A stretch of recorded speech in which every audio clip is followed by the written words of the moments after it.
Si tu bosses plus de 4 heures par jour, tu bosses trop. Et ça, c'est un ancien acharné qui bossait entre 12 et 14 heures par jour qui te le dit. Pourtant, aujourd'hui, je suis passé de 12 à 4 heures par jour sans pour autant créer moins de valeur. Et dans cette vidéo, je vais te montrer ce que j'ai changé dans mon business pour y arriver et pourquoi 4 heures par jour, c'est pas du luxe, c'est une question de survie pour toi, ton business et ta famille. Parce que ce rythme, qui est celui de la plupart des entrepreneurs, tu peux le garder un temps. Mais à l'échelle d'une vie, sur 20 ans, tu vas finir par te cramer. Et tu n'es pas prêt à payer ce que ça va te coûter. Ta femme, ta famille, ta santé, ton temps, celui que tu ne retrouveras jamais. Tu vois, quand tu enlèves le sommeil, le temps de travail, le transport, les tâches quotidiennes, cuisiner, aller récupérer les enfants, il te reste combien de temps avec eux le soir? En temps réel? 1 heure? Et dans quel état? Et même les week-ends, tu bosses encore. Mais je sais, tu te dis, c'est temporaire. Demain, je lèverai le pied. Et ça, c'est vraiment comme dire, vas-y, l'année prochaine, je m'inscris à la salle de sport. Tu vas jamais le faire. Et si tu crois que c'est normal, qu'on fait tout ça, qu'au final, pour les entrepreneurs, c'est un passage obligé, c'est pas parce qu'on a été assez fou pour normaliser que c'est une bonne chose. Parce que crois-moi, 4 heures par jour, c'est pas du luxe. C'est la seule manière de durer sans tout sacrifier. Et pour passer de journée de 12 à 4 heures, j'ai utilisé 3 leviers. Le premier, c'est le pouvoir de la décision. Parce que malheureusement, tu vas jamais te réveiller un matin en te disant « Tiens, c'est bizarre, mais je remarque que en fait, ces derniers temps, j'ai 3 fois moins de boulot et donc je ne vais plus travailler que 4 heures. » Et c'est d'ailleurs cette réflexion qui m'a poussé à reconsidérer et déconstruire mon rapport au temps. Parce que je me suis rendu compte qu'en réalité, même si tu doubles les heures dans ma journée, si tu me donnes 48 heures à la place de 24, j'aurai toujours autant de taf. Ou en tout cas, je trouverai toujours autant de trucs à faire sans pour autant doubler mon chiffre d'affaires. Et ça a été un sacré déclic parce que je me suis rendu compte que, tu vois, objectivement, c'est pas possible. C'est qu'il y a un truc qui cloche. Et ça m'a fait me rappeler la loi de Pareto. 20% des choses que tu fais créent 80% des résultats. En réalité, 80% de mon temps, je le passais à faire des choses inutiles qui n'avaient pas vraiment d'impact sur mon business. La plupart des choses que je faisais, soit je les faisais par anticipation, et donc c'était le fruit de mon anxiété. On est là à s'imaginer, à anticiper un certain nombre de scénarios potentiels, et pour chaque problème, on veut déjà avoir une solution. Donc tu es en train de travailler pour rien, plutôt que d'attendre que le problème il se passe réellement, et après tu avises sur le moment. Parce que la plupart des choses que tu imagines et que tu projettes, en fait c'est de l'anxiété, et elles ne vont pas se produire. Deuxièmement, c'est par fear of missing out, la FOMO.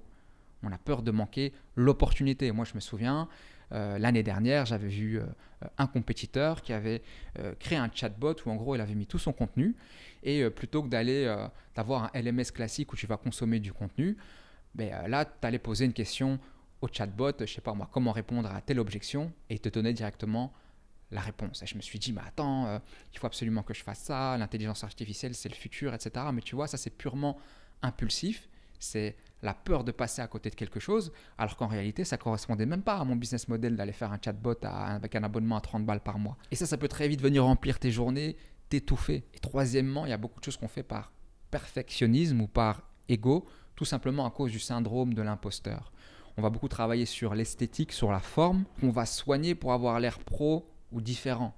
On va rester des heures à travailler sur 3 virgules sur une page de vente, à travailler la police ou la couleur d'un logo. On va vouloir un montage avec tel ou tel style parce que c'est l'image qu'on veut renvoyer. On ne veut pas être associé à un tel. On veut qu'on sache de nous qu'on est éthique, qu'on travaille de telle manière. Alors qu'en réalité, la plupart du temps, c'est vraiment des détails qui sont insignifiants et dont les gens se foutent. Si tu es inondé et que tu travailles 12 heures par jour, ça devrait être le cas de tes soucis. Ton souci, ça devrait être de vendre pour libérer du temps et c'est vraiment pas ça qui va t'y aider. Décider de travailler 4 heures par jour, c'est tracer une frontière. C'est forcer le cerveau à choisir ce qui compte vraiment. Et ça ne va jamais se faire seul. C'est toi qui dois le décider de manière arbitraire et qui dois te l'imposer. À partir d'aujourd'hui, je travaille plus que 4 heures par jour. Le deuxième levier, c'est revaloriser ton temps. Quand ton temps n'est plus rare, tu le gaspilles, tout simplement. Quand ton temps il est quasi illimité, tu peux tout essayer. Tu ne dois pas choisir. Et un bon entrepreneur, c'est quelqu'un qui a du leadership. C'est quelqu'un qui doit faire des choix forts constamment. Mais toi, tu repousses la prise de décision en injectant du temps tout simplement parce que tu as peur. Parce que me fais pas croire que tu fais plein de trucs parce que tu sais pas quoi faire. C'est totalement faux. Si aujourd'hui je te dis, tu sais quoi, à partir de maintenant, pendant les 6 prochaines semaines, tu n'as plus le droit que de faire une seule activité par jour et tu dois pouvoir ajouter 5 cas de chiffre d'affaires à la fin des 6 semaines. Autrement, tu perds toute ta famille. Qu'est-ce que tu fais? Soudainement, on va très vite voir que tu sais exactement quoi faire pour y arriver. Sauf qu'aujourd'hui, tu noies cette activité dans 10 stratégies au parallèle parce que tu brades ton temps. 4 heures par jour, c'est la manière la plus simple de rendre ton temps rare à nouveau. Et le troisième levier, c'est que par la contrainte, tu crées la clarté. Quand tu passes, par exemple, tu prends mon cas, 4 heures le matin, bien focus à travailler. Forcément, l'après-midi, maintenant, il est libre pour faire ce que tu veux. Tu peux, en gros, utiliser le reste de ton temps pour vivre. Et les meilleures idées, elles ne viennent pas quand tu es derrière ton bureau. Elles viennent de ces moments de rupture. Quand tu te balades, quand tu cuisines, quand tu manges ton sandwich, quand tu prends ta douche, quand tu parles avec un ami, quand tu regardes une série. Les idées, elles ont navigué sans même que tu t'en rendes compte. Et puis là, hop, de nulle part, tu as un moment de lucidité. Et ces moments-là, ils sont précieux parce qu'ils peuvent te faire gagner des mois, voire des années. Parce que tu vois enfin clair. Moi, ces moments que j'ai pu utiliser pour respirer, c'est ce qui m'a permis de prendre un recul sur mon business. Et concrètement, ça m'a amené aujourd'hui à ne plus me focaliser que sur un seul business et une seule offre. Moi, j'étais le champion pour avoir plusieurs business et en plus, j'avais plusieurs offres. Et j'ai plus qu'une seule pub qui tourne en continu sur Instagram plutôt que d'avoir des dashboards compliqués avec des campagnes à mettre à jour chaque semaine, monitorer, machin truc. Et plutôt que de m'éparpiller et d'être partout, maintenant, je suis plus que sur 2 canaux, un court et un long, YouTube et sur Instagram. Et j'ai supprimé tous les tunnels complexes, tout ce qui m'éloigner de ce qui comptait vraiment, le contact avec les gens et avoir de l'impact. Et je ferai une vidéo dédiée là-dessus, mais juste retiens que la contrainte, en fait, ça te pousse à garder ce qui compte. Et pour arriver à travailler et garder ces 4 heures par jour, il y a 3 pièges qu'il faut absolument éviter. Le premier piège, c'est le piège du palier. Si tu kiffes pas la manière dont tu fais tes 10 000 euros aujourd'hui, tu kifferas pas plus parce que tu fais 50 000 euros demain. Ça, c'est vraiment un mythe. En réalité, ça va faire qu'amplifier tout ce que tu n'aimes pas, tout ce qui te vide, tout ce qui te prend ton énergie. Trouve une manière de faire ton revenu actuel qui te donne l'impression d'avoir déjà réussi parce qu'en réalité, tu vis déjà la vie que tu as toujours voulu avoir. Reporter vivre, c'est la meilleure manière de mourir sans avoir vécu.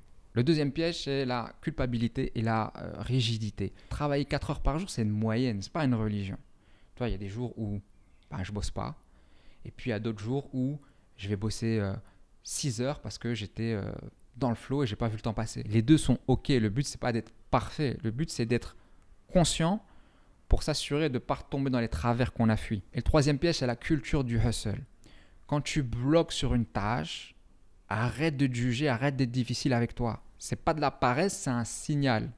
Un signal qu'à l'intérieur, il y a quelque chose qui est plus aligné. Et quand tu soignes ce désalignement, tu verras que tu feras en 3 jours ce que tu galérais à faire depuis 2 mois.